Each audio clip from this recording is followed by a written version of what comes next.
friends, welcome to winning maha samayal. இன்னைக்கு நம்ம சேனல்ல இஞ்சி சட்னி செய்முறையை தாங்க பார்க்க போறோம். அதுக்கு முன்னாடி நம்ம சேனலை சப்ஸ்கிரைப் பண்ணாதவங்க சப்ஸ்கிரைப் பண்ணுங்க. பக்கத்துல இருக்கிற பெல் ஐகானை கிளிக் பண்ணுங்க. அப்பதான் நாங்க போடுற வீடியோஸ் எல்லாம் உங்களுக்கு நோட்டிபிகேஷனா வந்து சேரும். வாங்க வீடியோக்குள்ள போலாம்.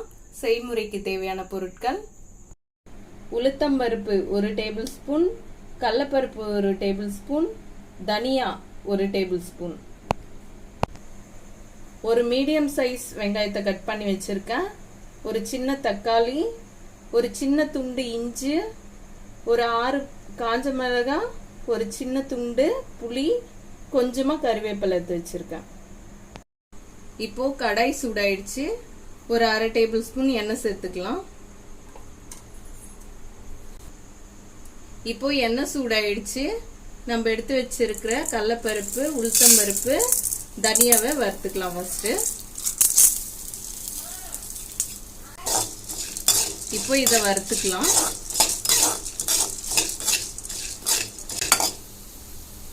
இப்போ இந்த பருப்புங்களை நம்ம கோல்டன் கலர்ல வறுத்து எடுத்துக்கலாங்க. இப்போ பாருங்க, நல்லா கோல்டன் ப்ரௌன் கலர்ல மாறி வந்திருக்கு. இப்போ நம்ம ஒரு பாத்திரத்துக்கு மாத்திக்கலாம். இது இப்போ இதே கடாயில 1 டேபிள் ஸ்பூன் எண்ணெய் சேர்த்துக்கலாம். எண்ணெய் சூடாயிடுச்சு. இப்போ இஞ்சி சேர்த்துக்கலாம்.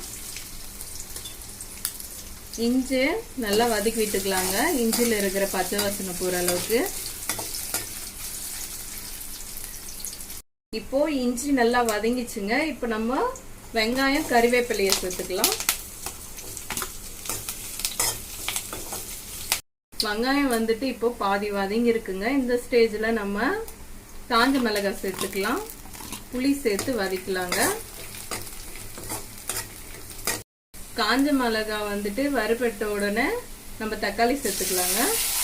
தக்காளி சேர்த்துட்டு தக்காளியை நல்லா வதக்கி விட்டுக்கலாம். இப்போ நம்ம சேர்த்த எல்லா இன்கிரீடியன்ட்ஸுமே நல்லா வதங்கிச்சுங்க. இப்போ ஸ்டவ் ஆஃப் பண்ணிக்கலாம். இதை ஆறுனதுக்கு அடுத்து நம்ம மிக்சியில போட்டுக்கலாங்க. இப்போ ஆறிடுச்சுங்க. நம்ம தேவையான அளவு உப்பு சேர்த்து இஞ்சி சட்னியை அரைச்சிக்கலாம்.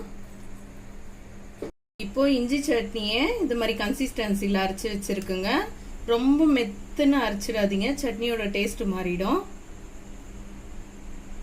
இப்போ சட்னியை ஒரு பாத்திரத்துல மாத்தி வச்சிருக்கேங்க. இப்போ இந்த சட்னியை தாளிச்சிக்கலாம். இப்போ 1 டேபிள் ஸ்பூன் எண்ணெய் சேர்த்துக்கலாங்க.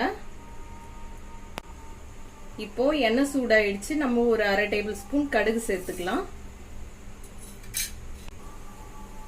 இப்போ கடுகு பொரிஞ்சிடுச்சு. நம்ம கறிவேப்பிலை சேர்த்துட்டு ஸ்டவ் ஆஃப் பண்ணிக்கலாம்.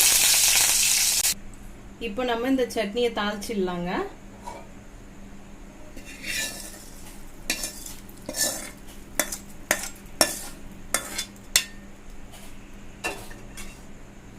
தாளிச்சிட்டு நல்லா கலந்து விட்டுக்கலாம்.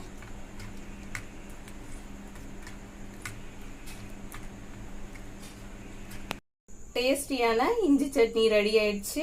நீங்க ட்ரை பண்ணி பார்த்துட்டு நம்ம சேனலுக்கு கமெண்ட் பண்ணுங்க. இந்த வீடியோ பிடிச்சிருந்தா லைக் பண்ணுங்க, ஷேர் பண்ணுங்க. நம்ம வின்னிங் மகா சமையல் சேனலை சப்ஸ்கிரைப் பண்ணுங்க.